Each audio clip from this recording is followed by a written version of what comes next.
Atos dos Apóstolos, capítulo de número 19, versículos de número 8. Está escrito assim a palavra de Deus. E entrando na sinagoga, falou ousadamente por espaço de 3 meses, disputando e persuadindo-os acerca do reino de Deus. Mas como alguns deles endurecessem e não obedecessem, falando mal do caminho perante a multidão, retirou-se deles e separou os discípulos, disputando todos os dias na escola de um certo tirano. E durou isso por espaço de 2 anos, de tal maneira que todos os que habitavam na Ásia ouviram a palavra do Senhor Jesus, tanto judeus como gregos.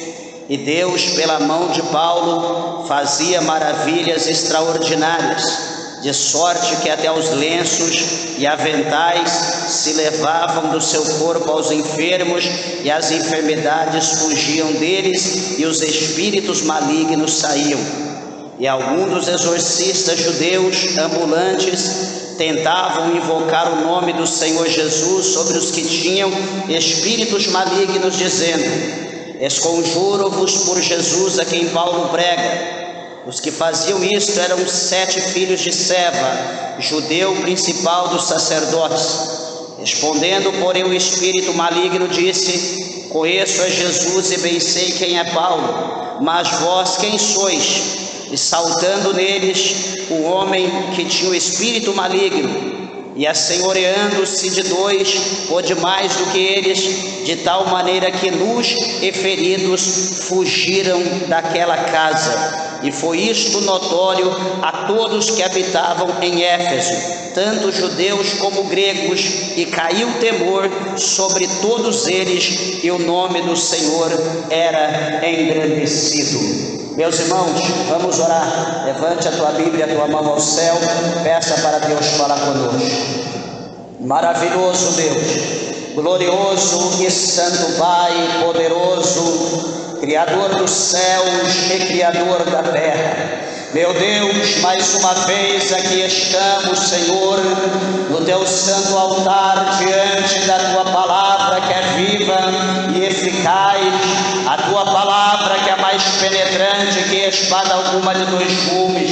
Meu Deus, abra nessa noite a porta da tua palavra. Meu Deus, venha utilizar a nossa vida como instrumento, uma ferramenta, Senhor, para que a tua vontade, o teu querer possa chegar ao coração das minhas irmãs, daqueles que estão perto, aqueles que estão longe. Meu Deus, que o Senhor venha fazer uma grande obra, que o Senhor venha operar cura, libertação, milagre, transformação, por intermédio do poder da tua palavra. Fala conosco, meu Pai, de uma forma concisa, gloriosa e poderosa. Seja com o teu povo, com os ouvintes da palavra do Senhor, não só hoje, mas sim todos os dias, para a glória de Deus. Amém, Jesus. Podeis assentar, amados, queridos irmãos. Desocupe vossas mãos e dê uma salva de palmas bem alegre para Jesus. Glórias a Deus. Igreja, peço por favor toda a atenção, toda a reverência à palavra do nosso Deus. Tenho certeza que o Senhor, Ele tem uma palavra aos nossos corações. E, meus irmãos, estamos aqui diante de uma palavra poderosa, que é a palavra de Deus. E interessante é que quando Lucas, ele escreve essa palavra aqui, essa viagem, essa história, que o livro de Atos, na verdade, ele está viajando com Paulo na 3ª viagem missionária. Ele escreve acerca dessa 3ª viagem. Interessante é que a palavra do Senhor vai mostrar aqui para nós, que o apóstolo Paulo, ele levando a palavra do Senhor na cidade de Éfeso, que era uma das cidades da Ásia Menor, onde foi, na verdade, escrita, Deus abençoe, presbítero, a primeira carta às 7 igrejas da Ásia, que está lá no capítulo 2, do livro do Apocalipse. E a primeira carta ali que o Senhor ordena que João viesse escrever era ali direcionada, destinada à igreja de Éfeso. Interessante é que aqui nós vamos ver, por esse capítulo 19 de Atos, a estrutura, o início, a formação dessa igreja. E nós sabemos que a obra de Deus, ela não é fácil, em hipótese alguma, a obra não é fácil quando a igreja está sendo iniciada, a ataques de fora, a ataques de dentro. Isso quando a igreja é concluída, também os ataques de fora e de dentro continuam. Nós podemos observar um trabalhar de Deus muito grande essa questão, quando, por exemplo, Neemias, ele saiu de lá do reino de Artaxerxes, e ele vai até Jerusalém, que ele ouve falar acerca da situação a qual se encontrava Jerusalém, os muros de Jerusalém que fora colocado fogo, estava ali somente os pedaços, enfim, e ele vem para poder edificar aquele muro, ele vem para poder ali levantar, proteger ali o templo de Deus, que seria posteriormente reedificado, reestruturado, enfim. E a palavra do Senhor mostra que quando ele ali edificava o templo, as muralhas de Jerusalém, ele e o povo ali que com ele estava, e a Bíblia diz que eles trabalhavam de uma forma prudente, que com a mão eles seguravam as suas ferramentas de trabalho, e com outra mão eles seguravam ali as suas armas. Por quê? Porque os inimigos estavam em toda parte, e os inimigos não queriam ver o muro ali da casa de Deus, da cidade do povo de Deus ser edificado. Meus queridos irmãos, mas a palavra do Senhor diz que Esdras, por várias vezes, ele escrevendo, ele disse que a boa mão do Senhor estava sobre eles, a boa mão de Deus estava com eles, por onde eles andavam, por onde eles passavam. Eu quero dizer para você que é edificante, você que está fazendo uma grande obra para o Senhor, os inimigos têm te apedrejado, os inimigos têm se levantado, mas eu quero dizer uma coisa, que até hoje Deus tem te mantido de pé, Deus tem te mantido com força, Deus tem te mantido vivo, mesmo em meio às dores, mesmo em meio à lágrima, mesmo em meio a sangue sendo derramado, mas Deus tem segurado nas tuas mãos, Deus tem te mantido de pé, porque o nome dele tem que ser e vai ser exaltado por intermédio da tua vida. Quem crê na palavra de Deus, no trabalhar de Deus, vai adorando, vai glorificando a Deus nessa noite. Lama subia candarábia, surimicanda labracheia. Veja que quando Neemias estava edificando a obra, levantava ali entre Sambalate, Tobias, Gesem, entre outros, e eles diziam que aquilo que eles estavam fazendo, aquela obra que eles estavam fazendo, era uma obra tão falida, era uma obra tão frajuta, era um muro tão sensível, que se uma raposa que é pouco maior que um gato, ela encostasse naquele muro cairia por terra. Veja se essas palavras não era para bater o homem de Deus, não era para bater a fé daqueles que estavam edificando o muro. Talvez aos olhos deles, eles olhavam para aquele trabalho e achavam que aquilo era um serviço meia boca, era algo qualquer. Meus irmãos, mas quando nós estamos alicerçando em Cristo, quando nós estamos edificando a casa, quando nós estamos edificando o muro, na rocha que é Cristo, a Bíblia fala em Mateus, por intermédio de Jesus, que vai cair chuva, vai rolar as águas, vai assoprar o vento, vai bater contra aquela casa, contra aquele muro, mas não vai cair por terra, porque a fundação está sendo estruturada na rocha que é Cristo. Onde sobre a candarábia há uma diferença de edificar segundo nossos olhos, há uma diferença de edificar na areia e há uma diferença de edificar na rocha. Há uma diferença de fazer as coisas na direção de Deus, e há uma diferença de fazer as coisas na nossa direção. Talvez quantos faliram, talvez quantos caíram, talvez quantos desistiram porque fulano fez algo, está fazendo algo, está sendo bem sucedido, Deus está abençoando, Deus está salvando, está curando, está libertando. Ué, se Deus fez na vida dele, se ele fez, Deus está dando vitória, por que que eu também não posso fazer? Certamente Deus vai me dar vitória. Só que se nós estivermos fazendo no chamado de Deus, na direção de Deus, certamente nós veremos a diferença. Se nós formos fazer por inveja, por olho gordo, por rivalidade, é bom que tenha couro grosso, porque talvez você não vá suportar os açoites, as pedradas que virão. Tentaram por várias vezes contra Neemias. Ele estava edificando o muro e levaram cartas para ele, dizendo para ele descer, para ele voltar, para ele ir para uma reunião, para ele conversar. As pessoas queriam oferecer alguma coisa para ele, alguma proposta, mas ele diz: por que cessarei eu esta obra, essa edificação? Por que descerei eu, deixarei de edificar essa obra? Irei ter convosco.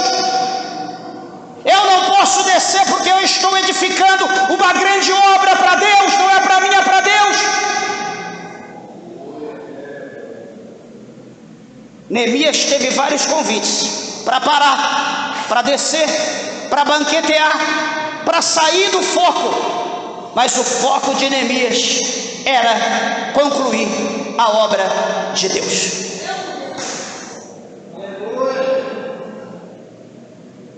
E se nós que temos um chamado, se nós que recebemos as ferramentas, e nós pararmos, porque alguém nos convidou, porque alguém nos chamou, não, eu faço amanhã, Deus vai entender, né? Eu tenho que respirar um ar puro, eu tenho que refrescar a cabeça, mesmo, eu tenho que descansar um pouco. Meus irmãos, nós lemos a Bíblia, nós nunca pegamos Jesus de férias, nós nunca pegamos Jesus embaixo de uma árvore dormindo, coçando as costelas, coçando a barba, coçando o cabelo, coçando o dedo do pé, como um ocioso, como não tinha nada para fazer. Nós nunca pegamos Jesus dessa maneira. Jesus, ele sempre disse que convinha fazer a obra daquele que lhe enviou, porque é dia, porque ainda era dia, porque a noite viria, quando mais não se poderia trabalhar. O profeta escrevendo, o profeta menor, ele escreveu dizendo que levantai-vos e andai-vos, porque o vosso descanso não é aqui nessa terra. E muitas das vezes nós queremos viver em barrancos, encostado em rede, esquecendo daquilo que Deus colocou em nossas mãos. Eu quero só advertir para entrar na palavra, lembrando no capítulo de número 25, do versículo 14 para frente do Evangelho de Mateus, quando aquele Senhor, naquela parábola que ele coloca, ele chama os seus homens, cada um segundo a sua capacidade, e a Bíblia diz que ele distribui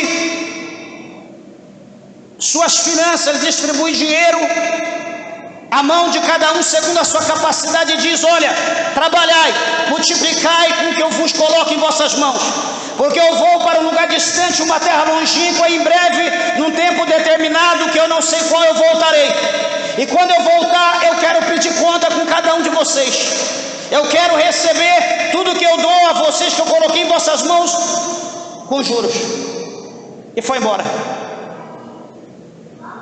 E a Bíblia diz que cada um que recebeu a quantia segundo a sua capacidade, começou a trabalhar. Que recebeu 5, trabalhou, e daqui a pouco ele estava com 10, ele dobrou. O que recebeu 2, trabalhou, daqui a pouco ele dobrou, estava com 4. E assim foi indo com cada um, até que chegou aquele que tinha 1. Aquele que tinha apenas um dinheiro, ele faz uma cova, ele sepulta ali aquele dinheiro, ele cobre, e em vez de ele trabalhar, ele vai viver uma vida de ociosidade, ele vai viver uma vida de preguiça, ele vai viver uma vida de olho gordo, ele vai viver uma vida de inveja, como já foi falado aqui hoje. E só para resumir, Salomão ele escreveu dizendo que a inveja é o câncer nos ossos. E como estava ocioso, não tinha o que fazer, ficava colocando o dedo, a mão, a cabeça, o olho, a boca, dando palpite àqueles que estavam fazendo. Mas não fazia, mas dava palpite. Não colocava a mão, não ajudava, mas dava palpite. Quando alguém dizia para ele fazer alguma coisa, não, eu já tenho o meu, eu já recebi a minha responsabilidade. Mas por que então que você não cuida? Por que você não trabalha? Ah, é um só, logo eu trabalho, logo eu consigo. Até que a Bíblia diz que chegou o Senhor. Até que a Bíblia diz que aquele Senhor voltou, chamou todos os seus servos, todos aqueles que haviam recebido, para o acerto de contas.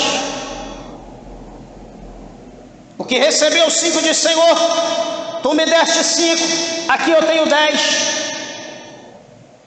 O Senhor olha para ele e diz: servo bom e fiel,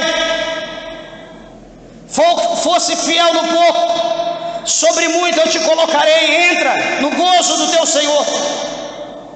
Chega o outro: Senhor, tu me deu tanto, está aqui, eu multipliquei, servo bom e fiel, foste fiel no pouco, sobre muito te colocarei, entra no gozo do teu Senhor.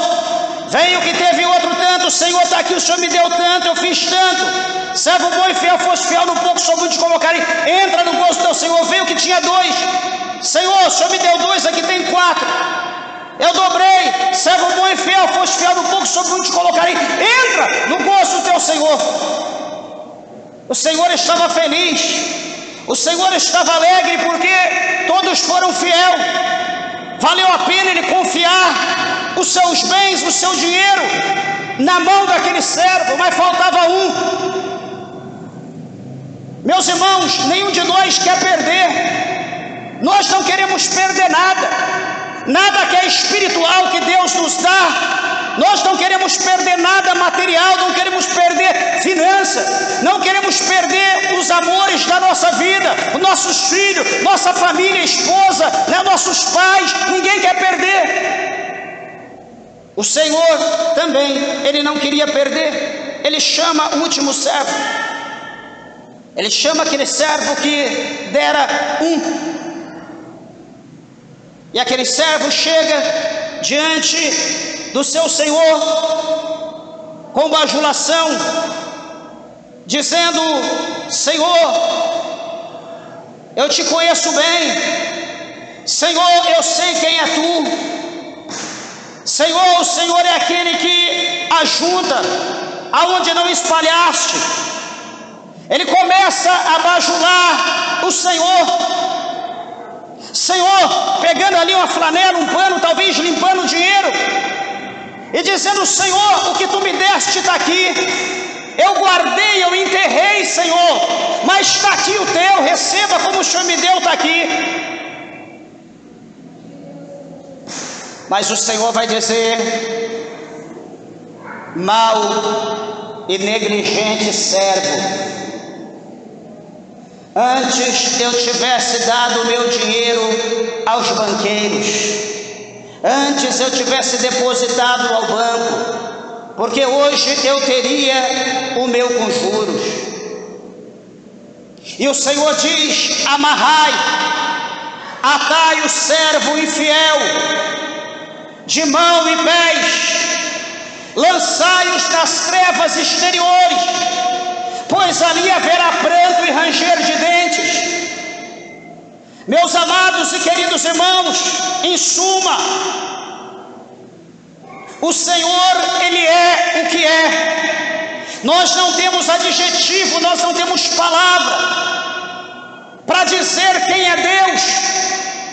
Nós falamos algumas coisas acerca dos atributos de Deus, aquilo que é da essência, aquilo que é Deus, mas tudo que nós falamos não é nada acerca da sua pessoa. Nós não temos sabedoria, nós não temos palavra para falar acerca de Deus. O nosso conhecimento, a nossa sabedoria, a nossa inteligência é nada perto da grandeza, da ciência, do poder, da majestade de Deus. E esse homem, ele vai bajular o Senhor, pensando que Deus se deixaria ser vendido por bajulação. Certa vez, Josafá, quando ele estava ali constituindo os homens, os juízes, os reis,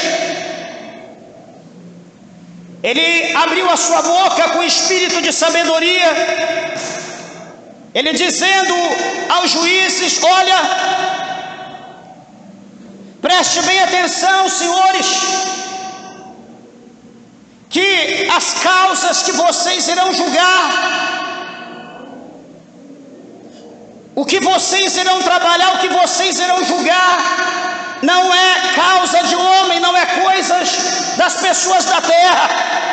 Vocês vão trabalhar, vocês vão julgar as causas de Deus. E ele diz: cuidado, cuidado, olha a maneira que vocês irão trabalhar com as coisas de Deus, porque Deus não é o homem, Deus não aceita suborno. Não adianta querer comprar Deus.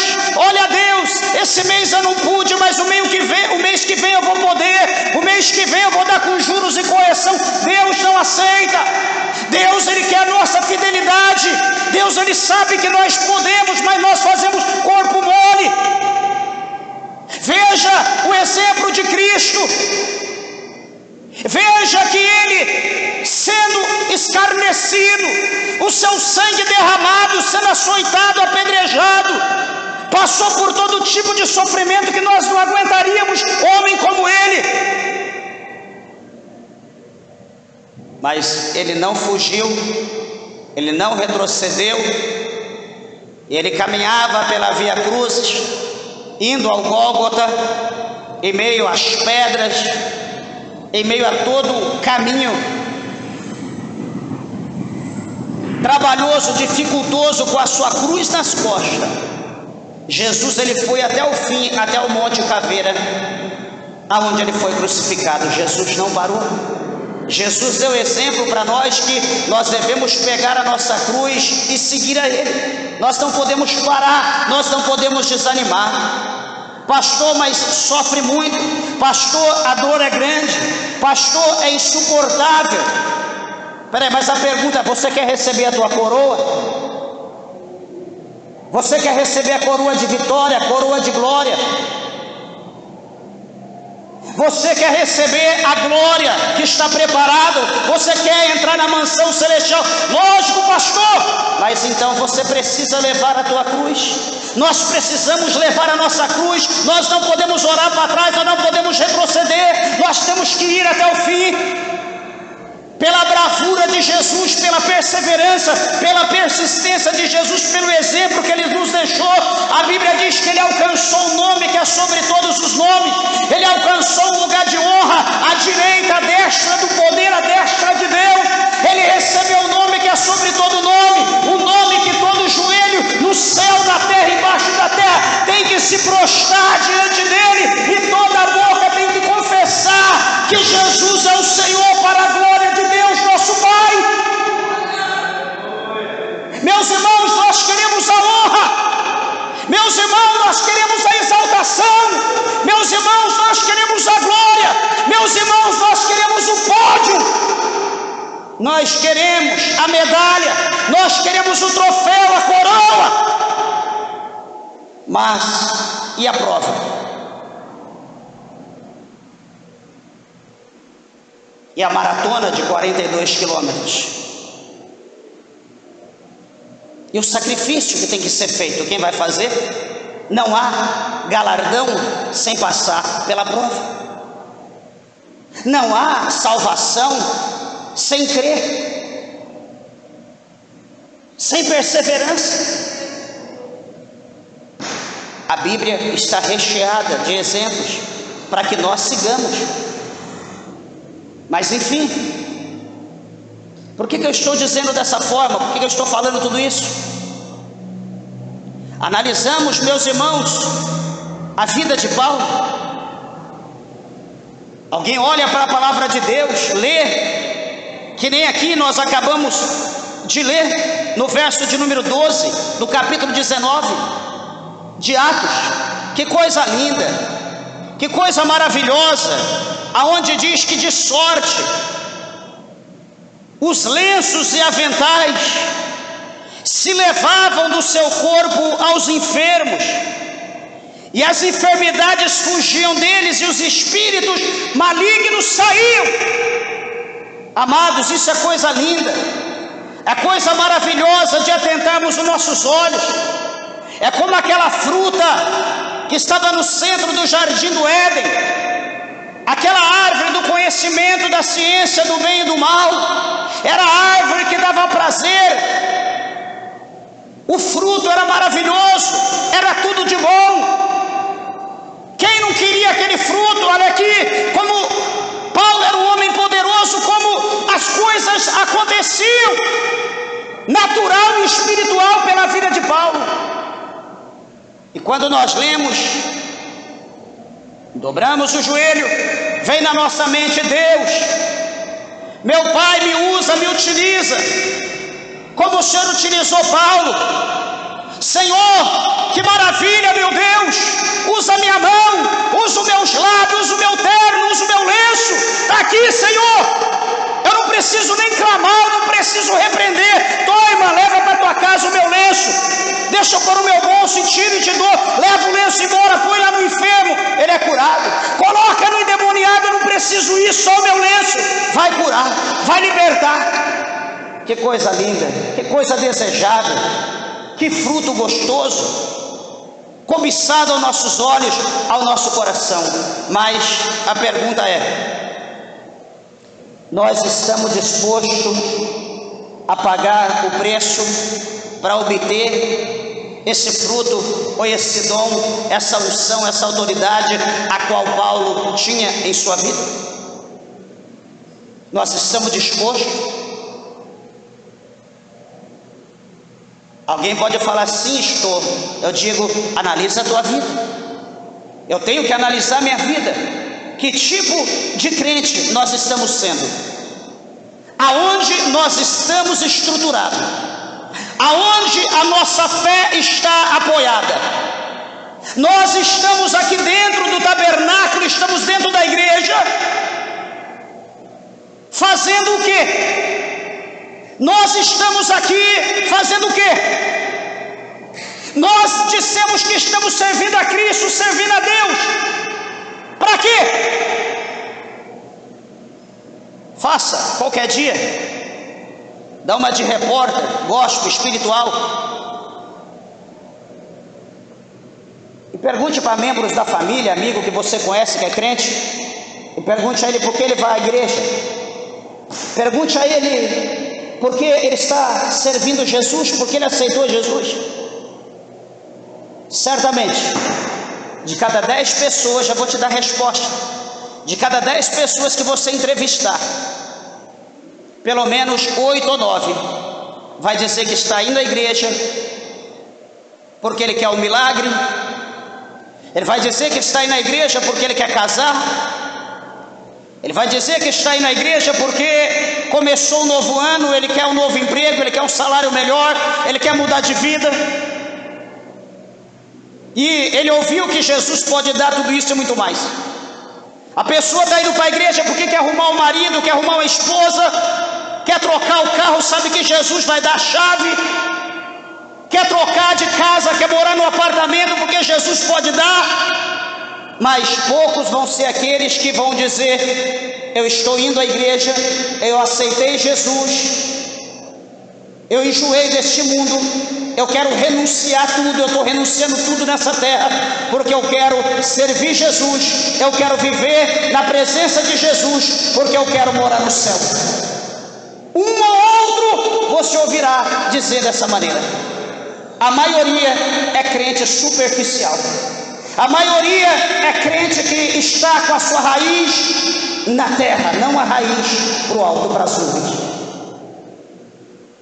O nosso reino, ele tem que estar de cabeça para baixo. A nossa raiz tem que estar para cima, não para baixo, para a terra. Nós não podemos enraizar para baixo, porque nessa terra não vai sobrar nada ficará nessa terra que possa ser usufruído posteriormente do retorno de Cristo.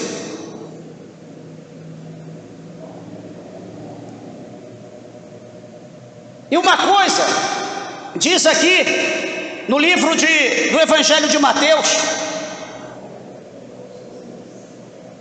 o Senhor Jesus, ele diz categoricamente que muitos são chamados, porém poucos são os escolhidos.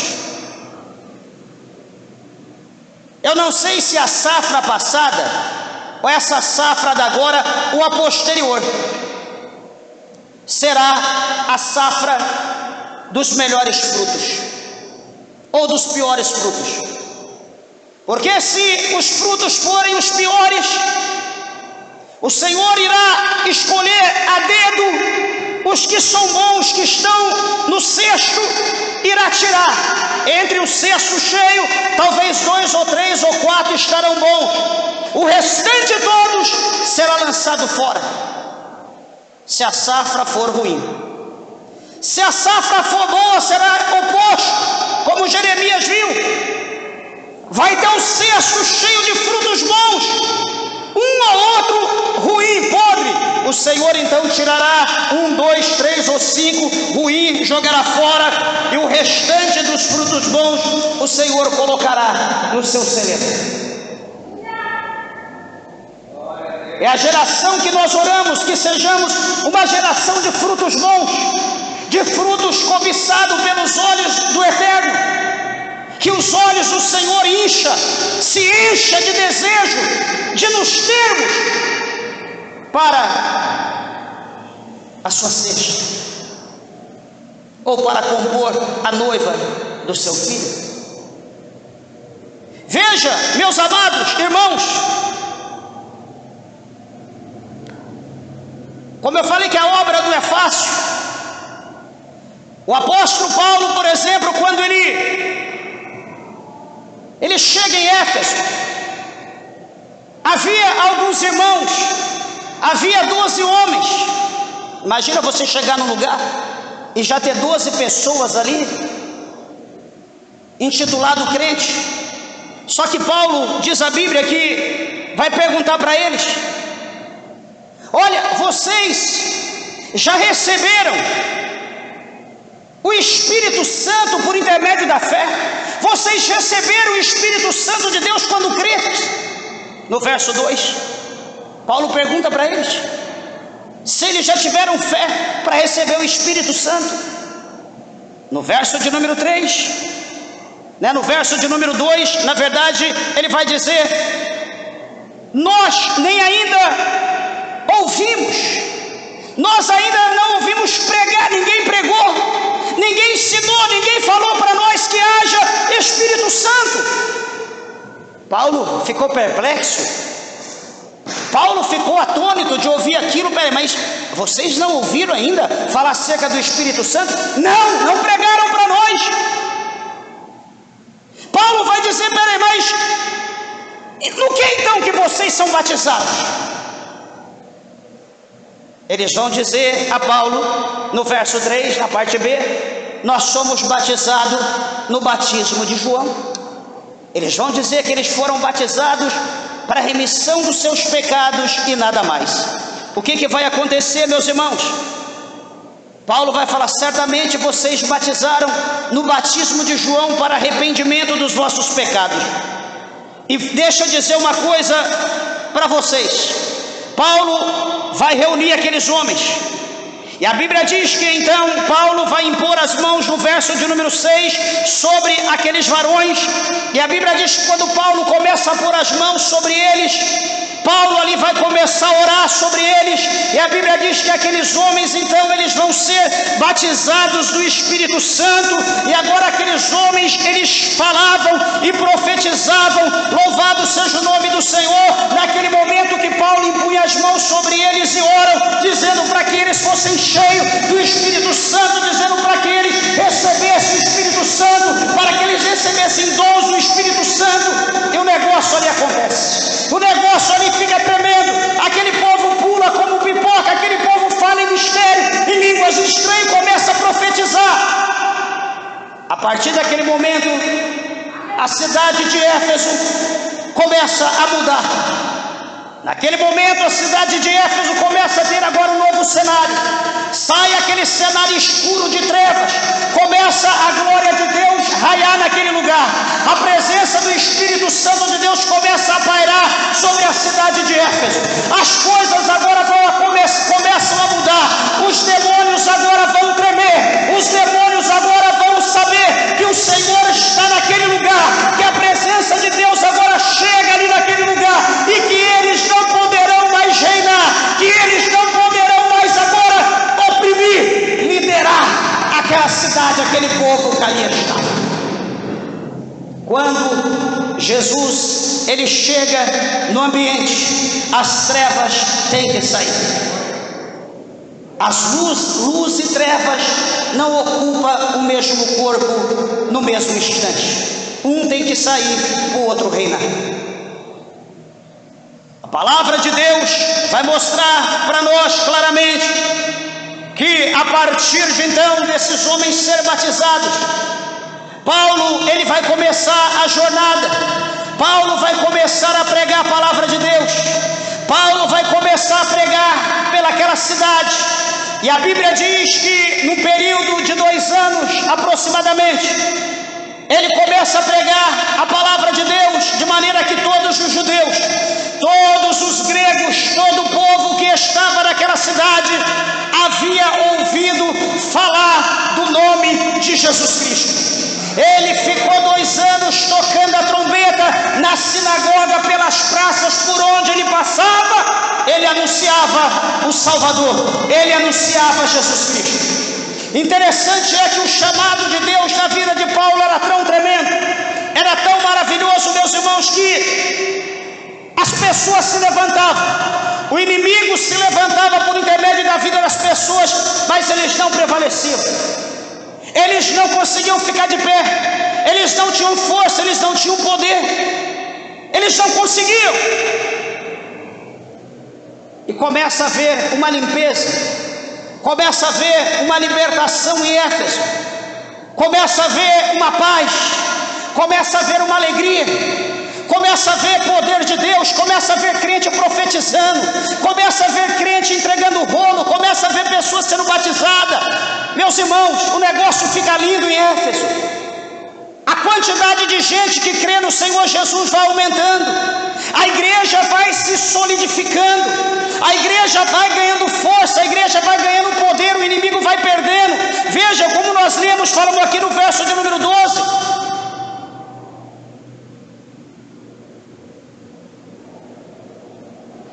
Levavam a Paulo lenços, levavam a Paulo aventais. A Bíblia diz que a unção que estava em Paulo era tão grande, que as pessoas levavam lenços, passavam sobre Paulo, levavam os aventais, passavam sobre Paulo.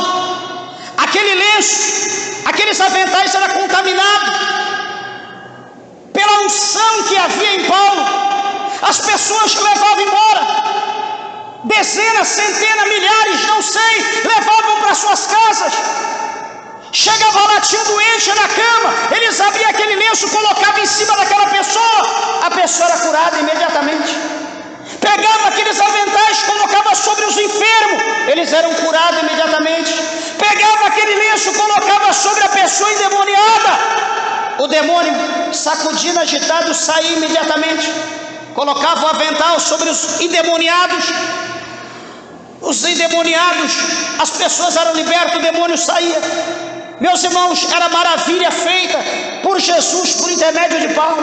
A Bíblia mostra aqui que pela mão de Paulo Deus fazia as maravilhas também, estendia a mão, colocava a mão, Deus operava de toda forma. O poder de maravilha, o poder de cura que estava na vida de Paulo era algo muito lindo, era algo muito tremendo, era algo muito poderoso. Só que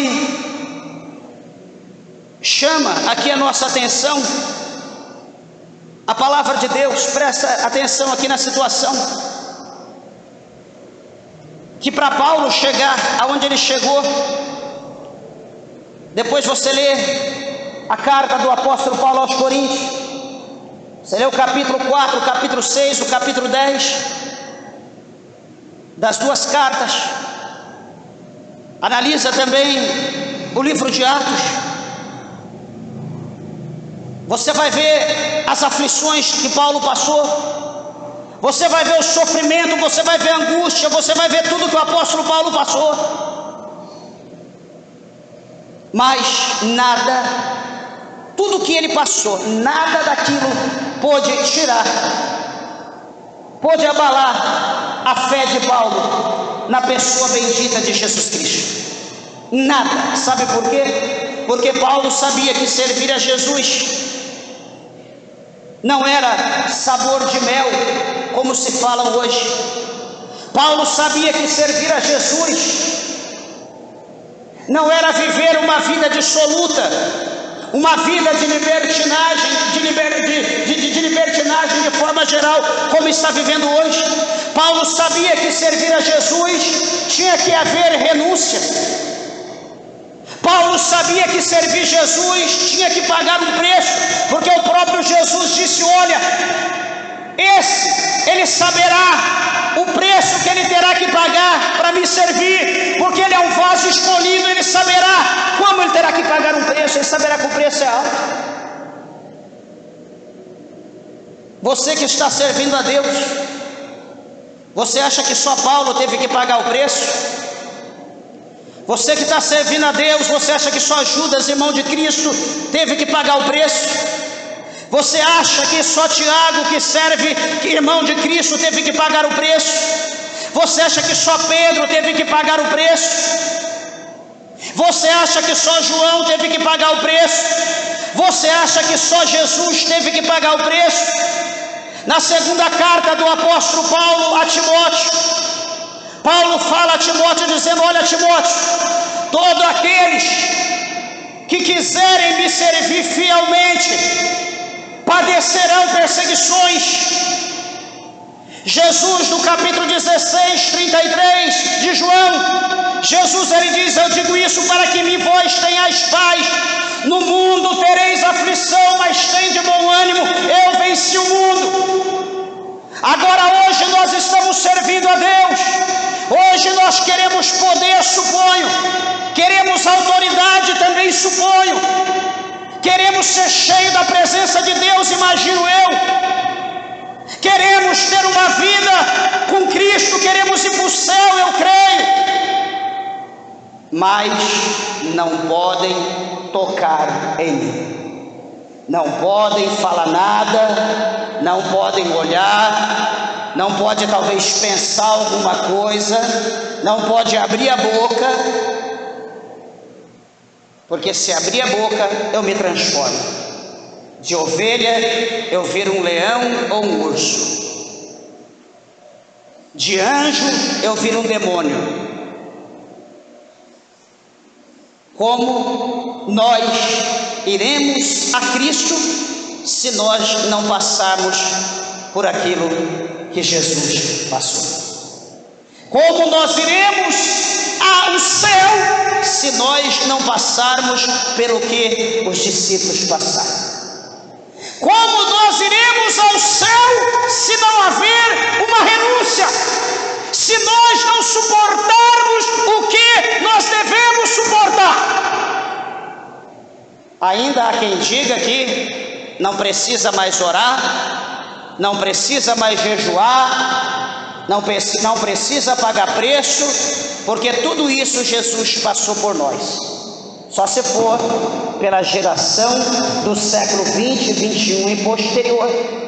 Porque nós vemos que os discípulos, apóstolos, passaram, não vai muito longe, a igreja primitiva, os heróis da fé. Se alguém nunca leu, leia os heróis da fé. Analisa o que passaram, analisa a história da igreja, o tempo da aquisição, entre outros, de Martinho Lutero. Olha o que as pessoas passaram, eram queimados vivos. Olha no tempo dos imperadores. E por que só nós, hoje, não podemos passar por nada, sendo que todo mundo passou? Porque só nós, do século 20, um povo capenga, um povo egoísta, miserável, pão duro, mão de vaca, invejoso, pecadores, sem compromisso, sem responsabilidade com a igreja, com os irmãos, com Deus, com a Bíblia.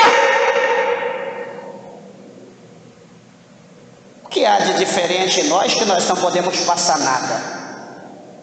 Por que será que nós somos tão perfeitos que nós não podemos passar nada? Será que somos de porcelana?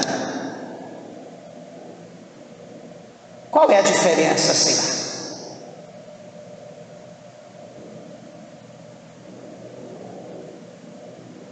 Eu pergunto, o capítulo 18, versículo 8 de Lucas: porventura, quando o Filho do Homem retornar à terra, quando o Filho do Homem retornar, será que ele achará fé na terra? Como está a nossa fé hoje? A nossa fé está tão pouca que nós não temos força nem para perseverar mais. Nós não temos força, fé nem para orar. Nós não temos força, fé nem para ler a Bíblia, um capítulo por dia. Nós não temos força, não temos fé para frequentar os poucos dias de culto que há na semana. Ai, 3 dias de culto é muito, eu só vou um dia na semana. A pergunta é: quem irá se salvar? Quando você hoje deitar no teu travesseiro, na tua cama, acomodar a tua cabeça no teu travesseiro, faça essa pergunta: quem irá se salvar? Reflita a tua vida, faça uma reflexão, faça um autoanálise minucioso na tua vida. Olhe os pormenores, olhe o teu dia a dia. Eu não estou aqui para condenar ninguém. Você mesmo pode analisar a tua vida comparando com a Bíblia. Eu posso analisar minha vida comparando com a Bíblia. Nós, olhando para a palavra de Deus, nós teremos o conhecimento, a ciência. Será que eu vou para o céu servindo a Deus do jeito que eu estou servindo? Eu só digo uma coisa: se não houver renúncia, se nós não suportarmos a cruz, se nós não suportarmos as pedradas, se nós não suportarmos as humilhações, eu ser humilhado, o sangue de Jesus tem poder aqui, eu que vou ser humilhado. Você levanta o soco, a mão, o diabo te dá um abraço e um beijo. Esse aí é meu discípulo. Meus irmãos, o céu é real, mas o céu não é brincadeira. A palavra do Senhor diz que os homens farão guerra para possuir o reino dos céus.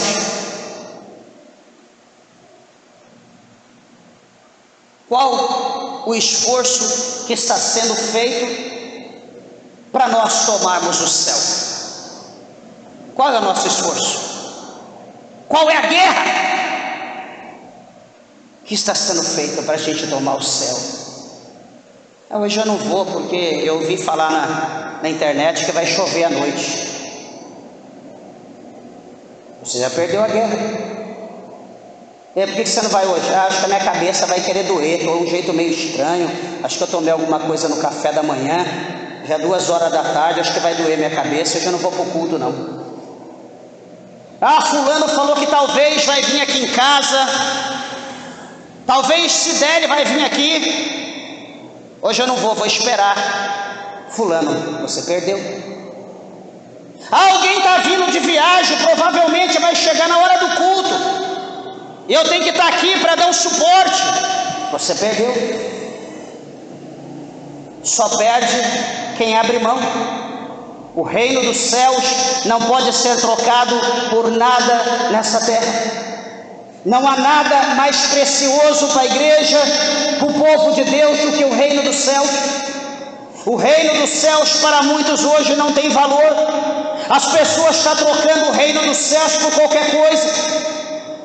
As pessoas não estão tendo mais compromisso com o reino. O apóstolo Paulo, a Bíblia mostra aqui para nós claramente que havia pessoas que olhavam para o que Paulo fazia.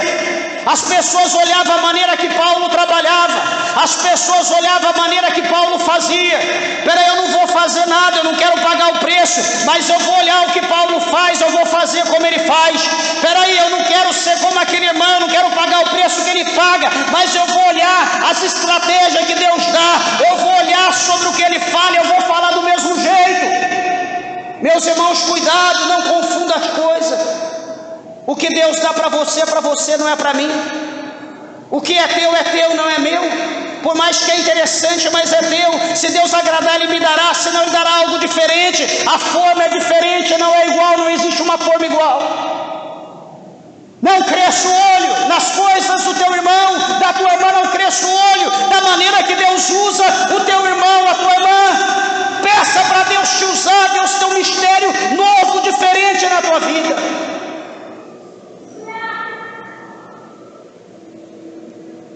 Olha aqui, alguns exorcistas judeus, que eram andarilhos ambulantes, entre aspas, missionários ali em Éfeso. A Bíblia diz que eles tentavam invocar o nome do Senhor. Eles queriam invocar o nome do Senhor Jesus, como Paulo fazia. E a palavra do Senhor diz que eles invocavam o nome do Senhor Jesus sobre os que tinham espíritos malignos. Eles diziam: esconjuro-vos por Jesus a quem Paulo prega. Oh, meus irmãos, que vontade ter autoridade no nome de Jesus para expulsar demônio, né? Que vontade de ter poder de Jesus para entrar no centro de macumba e mandar aquele monte de cão ir para o inferno e ganhar os macumbeiros para Jesus. Ah, mas eu ouvi o pastor falando em nome de Jesus, Satanás sai. Peraí, eu vou entrar no centro de macumba, algum corajoso, e vou mandar o cão sair em nome de Jesus que o pastor usa lá na igreja. Será que hoje alguém tem coragem de fazer isso? Talvez não. Tem crente hoje que está no mercado, no corredor, entra um macumbeiro lá cheio de guia, todo de branco, ele dá ré, meia volta e vai para outro lugar, sai fora, vou para outro mercado. Imagina para expulsar um cão. Tem crente que sai da igreja quando o cão manifesta. Tem outros que reúnem um monte de gente e jogam o endemoniado lá fora. Tem muitas cenas. E hoje, será que tem alguém que quer ter esse poder, essa autoridade? Poucos.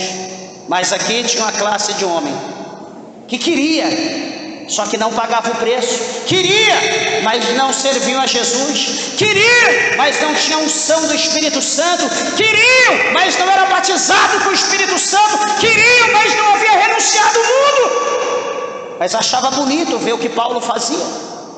E a Bíblia diz que esses homens eram filhos de um sacerdote judeu chamado Cefas. E esses homens, eles entram na casa de uma pessoa endemoniada com a sua cruz, o seu crucifixo, e eles agora vão repreender o demônio, vão dizer: olha, esconjuro-vos por Jesus a quem Paulo prega. Que interessante, aquele demônio, aquele homem que estava possesso de demônios, levanta ali daquela cama, olha para eles e diz calmamente: eu conheço Jesus, eu bem sei quem é Paulo. Uma pergunta: e vocês quem são? Ninguém apresentou vocês. Não conheço vossos nomes, nunca os vi. Quem são vocês? E agora? Foi cutucar a onça com vara curta. A pergunta é: quem poderá livrá-los? Olha, e saltando neles o homem que tinha o espírito maligno, apossuiu-se deles de dois, pôde mais do que eles, de tal maneira que, nus e feridos, fugiram daquela casa. E aí? Podia lhes dizer, mas por que com Paulo deu certo? Paulo falou no nome de Jesus, por que eu também estou falando no nome de Jesus? Por que as coisas não acontecem? Meus irmãos, não é todo lugar, não é qualquer pessoa. Nós estamos aqui, estamos 2, 3, estamos aqui 5. Jesus fala lá em Mateus que onde houver 2, 3 reunidos no nome dele, certamente ele estará ali. Mas ele está dizendo 2, 3 crentes fiéis. Ele está dizendo 2, 3 pessoas com compromisso. Ele está dizendo 2, 3 pessoas que servem a Ele. Ele não está dizendo qualquer pangaré, ele não está dizendo qualquer pessoa, ele não está dizendo qualquer infeliz, ele não está dizendo qualquer meia-boca, qualquer mentiroso, qualquer idólatra, qualquer enganador, qualquer... Não, ele está dizendo qualquer um que for fiel, qualquer um que for servo. 2 ou 3 que estiver falando o meu nome, eu estou no meio deles. Olha aqui, era 7 falando no nome de Jesus. Cadê que Jesus deu poder? Cadê que Jesus falou, não, então tá bom, eu vou exaltar eles. Eles não tinham compromisso com Jesus, ele tinha compromisso com ídolo, tinha compromisso com imagem. Eles repreendiam no nome de qualquer santo. E viu Paulo usando o nome de Jesus, e o negócio, vamos deixar o santo de lado, vamos usar o nome de Jesus. Tenha cuidado, olhe para o que Jesus te deu, olhe para o que Jesus colocou na tua mão. Você quer? Peça. A Bíblia fala que aquele que quiser, peça a Deus, peça porém com fé, que o Senhor Ele dá. Busque, peça a Deus. E nós vemos aqui, para encerrar, nós vemos que a obra que o Senhor Deus fez ali em Éfeso foi uma obra extraordinária. As pessoas foram libertas da idolatria, das imagens. As pessoas se converteram a Jesus de maneira que os vendedores de nichos, os vendedores de ídolos, eles quiseram destruir, acabar com Paulo, porque eles diziam, olha este homem, esse tal Paulo, ele tem pregado por toda a Ásia, dizendo que os deuses feitos pela mão dos homens não são deuses. Nós temos que parar esse homem, nós temos que prender, nós temos que matá-lo, porque se esse homem continuar assim, a nossa riqueza, o nosso luxo, o nosso conforto irá se acabar, irá se extinguir, porque ninguém mais quer comprar os ídolos que nós fabricamos. Todo mundo eles deixaram os ídolos, eles estão servindo Jesus. E a perseguição, irmãos, começaram contra a vida de Paulo. A luta foi grande contra a vida de Paulo naquela cidade. Presta atenção. Deus quer abençoar a nossa vida, Deus quer nos exaltar, mas nós precisamos estar disposto a pagar o preço. Se você estiver fazendo a obra e dizer, Senhor, eu não aguento pagar o preço, Senhor, eu não consigo, pode ter certeza que Deus não te deixará sofrer. Pode ter certeza que Deus vai te guardar, só que o negócio não vai adiante como Deus quer. Então abra o teu coração, deixa Deus ser Deus na tua vida, deixa Deus operar o milagre que Ele tem que operar, deixa Deus fazer com que você se torne ali um homem, uma mulher de Deus, ali solidificado na rocha, ali cheio da presença, cheio do poder de Deus, e renuncie, meus irmãos, renuncie esse mundo, renuncie os prazeres da carne, e cada dia mais se achegue a Jesus, porque o que há de vir, Ele virá, e Ele não tardará, Ele já está às portas. Amém, queridos irmãos? Que Jesus, o Senhor, vos abençoe, e que o nome do Senhor seja glorificado por intermédio das vossas vidas. As palmas bem alegre, exalta e glorifica a Deus.